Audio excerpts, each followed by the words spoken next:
from sarahkbrandis.com, small business marketing made simple for life coaches and authors. And this is a very, very overdue episode of Solopreneurship Made Simple. And that's kind of okay, because what I want to talk to you about today is priorities. Something I've certainly had to focus on recently, and I think it's really relevant to all of us small business owners. We've got, as solopreneurs, we've got a very finite capacity. You know, there are 7 days in the week, and we've got to take at least one of them off for mental health reasons. Otherwise, we just burn out and we get really sick. So, you know, with that finite amount of time and energy, there's only so much that you can do for your business until you get to the point where you can scale up and have employees. But that's not my niche, and it's not what I teach. I'm the solopreneur, so I'm here for you guys who are, like me, a one-man band and trying to do as much as you can and maximize your productivity as a solopreneur without going over the edge and ending up going crazy. And it does happen, you know, a lot of us burn out. So I felt like priorities were really important to talk about today. And if you are watching this on YouTube rather than listening on iTunes, then you will see that I'm, well, two things. You'll firstly see my cats just jumped up on my chair behind me. They always want to crash my podcast, so they're doing a good job today. But also you'll see that I'm wearing my gym clothes. I'm not dressed nice and smartly for YouTube. I don't think YouTube cares. But this is kind of a hack I'm doing at the moment because I'm training for my 4th marathon alongside doing the solopreneur thing. It's pretty crazy, and usually by the end of my working day, when I want to go to the gym and hit the treadmill, I'm looking for all those excuses not to go.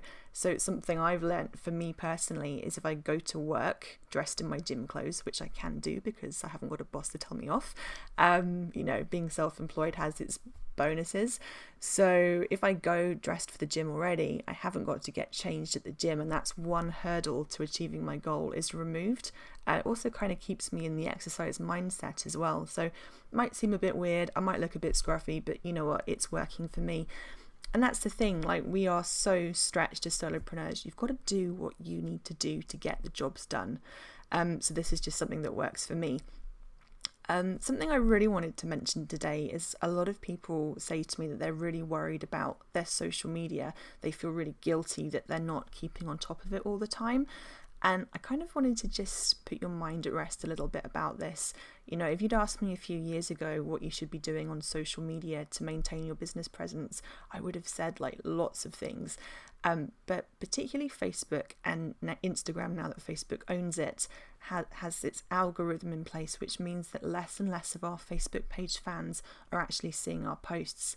And I really think it's the case that unless you've got an employed team to keep on top of that stuff for you and be posting engaging content regularly, you know, if you're doing it yourself, as I am and as a lot of my clients are, then you just need to be practical about what's really achievable. And it's not the end of the world if you don't post every other day on Facebook.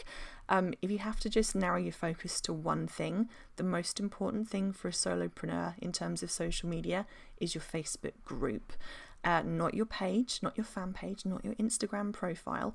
The place you're going to get the most clicks on your calls to action, so the posts that you have something like click here to take this offer, it's in your Facebook groups, simply because people in groups are a warmer audience, they're more engaged, and they've got more of a personal relationship with you. So if you're spending time in just one place on social media, spend it in there, because I think that's really important and you're going to get the most result for your time invested. In second place, I'd say put some effort into LinkedIn. It's seriously underrated, but particularly if you're a life coach, I think LinkedIn is something you should focus on, just for putting regular content out there, engaging, commenting on other people's content.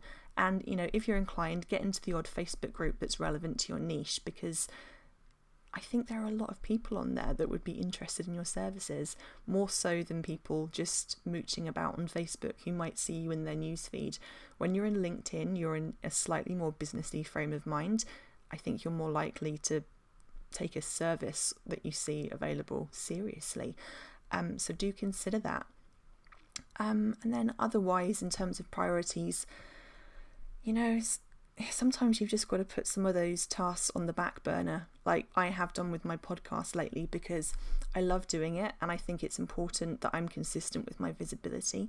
But with that said, I have never directly converted a client for myself from my podcast. So in terms of prioritizing marketing activities, the podcast slips way down the list. This is an extra thing that I do to it's more of a brand awareness thing. It's about establishing myself as a voice in the content marketing world. It's about sort of adding to your resume, really. But it's not a direct marketing activity for me. The places that I mostly get my clients, my marketing clients from, are LinkedIn, Facebook group, email list, and actual real conversations as well. Because I live and work in London, there are a lot of people around me who want my services. So, as much as I'm a hardcore introvert and don't like spending hours talking to people in a busy networking type place because I find it exhausting, sometimes it's worth doing a bit of that because I do make good connections that way. So these are all just things for you to think about. I hope that's been useful and you take something from that today. I hope this wasn't too random. I just wanted to share these thoughts because I think it's really important that we don't try and do 57 things badly or moderately well when you could do 5 or 10 things well. And if you pick those 5 or 10 things wisely, these are the things that will convert, that will actually bring you paying customers, as opposed to just boosting your online profile, which is nice. But when you're prioritizing, because you're a one-man band, boosting your profile is a nice to have. Getting that next client who pays you, that's an essential. That's really the basis of a business, isn't it? If you're not getting paid, you don't have a business. So think about the activities that you do that bring you clients directly. Often it's going to be the most direct things like networking, referrals, existing clients coming back, your emailing list, and maybe your Facebook group. But certainly it's extremely rare for people to just watch a little video you did on YouTube, pop over to your website and say, hey, can I book 6 sessions with you? So just keep all this in mind. Hope that was useful. I'll see you next time.